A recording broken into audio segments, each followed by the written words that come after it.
Hungary and Slovakia both announced today that they are suspending the supply of diesel fuel to Ukraine. Slovak Prime Minister Robert Fico stated that his country has declared an energy emergency and will not supply diesel to Ukrainians until oil deliveries through the Druzhba pipeline are restored.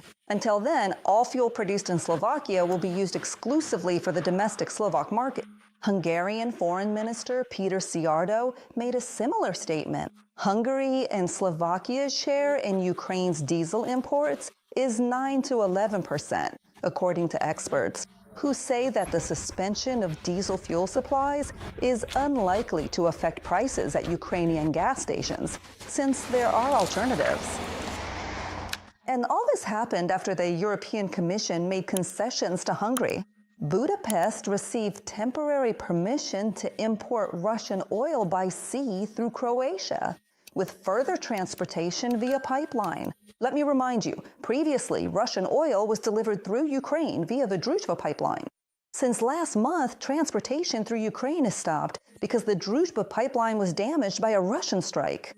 The Hungarians turned to Croatia, asking them to ensure deliveries through the Adria pipeline. The Croatians refused, and their Minister of Economy, Ante Sunjar, pointed out that oil bought from Russia may seem cheaper, but it helps finance the war and attacks on the Ukrainian people. But now, the European Commission, citing EU rules, convinced Croatia to yield, assuring them the exception for Hungary will stay until the Druzhba pipeline restarts or a total ban on Russian oil imports is introduced. And from Kyiv, the EU is demanding a clear schedule for repair work and the fastest possible restoration of the pipeline's operation. The EU has softened its rhetoric towards Hungarian Prime Minister Viktor Orban in order to avoid accusations of interfering in the country's upcoming parliamentary elections. This was reported by the Financial Times, citing sources in Brussels. According to the publication, European institutions fear that excessively harsh criticism could play into Orban's hands and strengthen his anti-European campaign, since the Hungarian Prime Minister has for many years accused Brussels of exerting political pressure on Budapest and attempting to limit the country's sovereignty.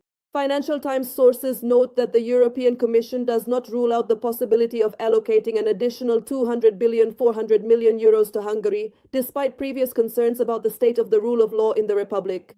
Earlier, due to these disagreements, part of the European funds for Budapest was frozen. Parliamentary elections in Hungary are scheduled for April 12th. According to the latest sociological polls, the opposition party TISA is ahead of the ruling Fidesz party, which is led by Viktor Orban. Earlier, Ukrainian President Volodymyr Zelensky publicly criticized the Hungarian Prime Minister, stating that thanks to Ukraine's resistance, Orban can think about his own well-being instead of building up the military. It is the Ukrainians who are holding the European front. Behind our people stand an independent Poland and free Baltic states. There can be a sovereign Moldova and a Romania without dictatorship. And even a certain Viktor can think about growing his belly rather than building up his army, so as not to allow Russian tanks to return to the streets of Budapest. Hungarian Prime Minister Viktor Orban responded to President Volodymyr Zelensky's statement. Thank you for yet another campaign speech in support of Ukraine's accession to the European Union.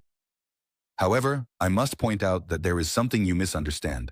These debates are not about me or about you. They concern the future of Hungary, Ukraine, and Europe. That is precisely why you cannot become a member of the European Union. Hungarian Prime Minister Viktor Orban has on numerous occasions made highly critical, harsh and cynical statements about the nation of Ukraine. He has claimed that Ukrainian troops could allegedly pose a threat to Hungary. According to him, strengthening the armed forces of Ukraine could lead to increasingly capable Ukrainian units, supposedly ending up at the country's eastern borders. This is not up for discussion. Hungary will absolutely not finance, arm, or in any way legitimize a threat to its own national security. Earlier, during a public speech, the Hungarian Prime Minister went even further in radicalizing his rhetoric, calling Ukraine an enemy of his country. At the same time, he complained that Kyiv is urging Brussels to deprive Budapest of access to cheap Russian energy. Viktor Orban also criticized the EU's decision to grant Ukraine a 90 billion euro loan and stated that he does not understand who attacked whom in the war between Ukraine and the Russian Federation. Last year, the Security Service of Ukraine announced the exposure of an agent network connected to Hungarian military intelligence. According to the SBU, this involved espionage activities detrimental to Ukraine.